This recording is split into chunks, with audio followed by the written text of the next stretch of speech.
జర్నలిస్టులకు మంచిది కూడా నాగరితే, అది కూడా మీడియా అకాడమీ కేసీఆర్ ఇచ్చినందువలన అయింది. అంటే ఇవన్నీ చేయలేదనా? మీరు తప్పుడు ప్రచారాలు చేసి, అబద్ధాలు ప్రచారాలు చేసి, అసలు ఎవరికి చనిపోయినా పట్టించుకోలేదని చెప్పి ఢిల్లీకి పోయి అబద్ధాలు ప్రచారం చేసి ఇవాళ వచ్చిన వాళ్ళు మీరు రాజకీయం చేస్తున్నారు. శ్రీనివాసరెడ్డి గారు రాజకీయాలు చేస్తున్నారని మమ్మల్ని అనకండి. వాళ్ళని విడిచిపెడదాం. ఇది జర్నలిస్టుల హక్కు. ఈ హక్కును రేవంత్ రెడ్డి గారు జాగ్రత్తగా గమనించండి. ఇది మా హక్కు, మేము సాధించుకున్న హక్కు. సాధించుకున్న హక్కును తీసుకోకండి. మీరు కొత్తగా ఇవ్వకండి, మాకేం అవసరం లేదు కావచ్చు. మీరు ఎన్ని వాగ్దానాలు చేసిరో ఆ వాగ్దానాల గురించి మేమేం అనడం లేదు కదా. కానీ ఒకసారి T50 జీవోలో ఏం జరుగుతున్నదో మీరు గమనించండి. మంత్రి కానీ, సమాచార శాఖ మంత్రి పొంగులేటి శ్రీనివాసరెడ్డి గారు కానీ, అట్లాగే ముఖ్యమంత్రి రేవంత్ రెడ్డి గారు కానీ దీన్ని చూడండి. ఇది రాజకీయం కాదు, ఇది జర్నలిస్టుల హక్కులు. మాట్లాడే ఎవ్రీ రైట్ మాకు ఈ జర్నలిస్టుల గురించి మాట్లాడమే.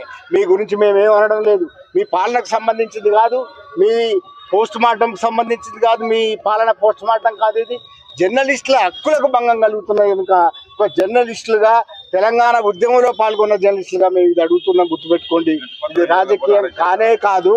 ముఖ్యమంత్రి ప్రత్యేకంగా జోక్యం చేసుకొని, రేవంత్ రెడ్డి గారు ప్రత్యేకంగా జోక్యం చేసుకొని, సమాచార శాఖ మంత్రి పొంగులేటి శ్రీనివాసరెడ్డి గారు ప్రత్యేకంగా జోక్యం చేసుకొని దీన్ని నివారించాలి. 252 జీవో అనే దానివల్ల 10,000 వరకు తగ్గించి మీరు ఇద్దామనుకుంటున్నారు. అది చెల్లదు. డెస్క్ జర్నలిస్టులకు కూడా అక్రిడేషన్ కార్డులే ఇవ్వాలి. మీడియా కార్డులు అనే విభజన రాకూడదు.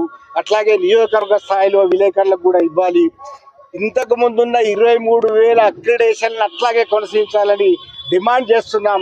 ఈ డిమాండ్ చేస్తే కనీసం మీరు 7వ హామీ ఇచ్చినారు, ఆ 7వ హామీ తుంగలో దొక్కి ప్రజాస్వామ్యంలో మేము జర్నలిస్టులం ఒక వినతి పత్రం ఇస్తాం కలెక్టర్ కంటే మా వాళ్ళని అరెస్ట్ చేసి ముషీరాబాద్కు తీసుకొచ్చినారు.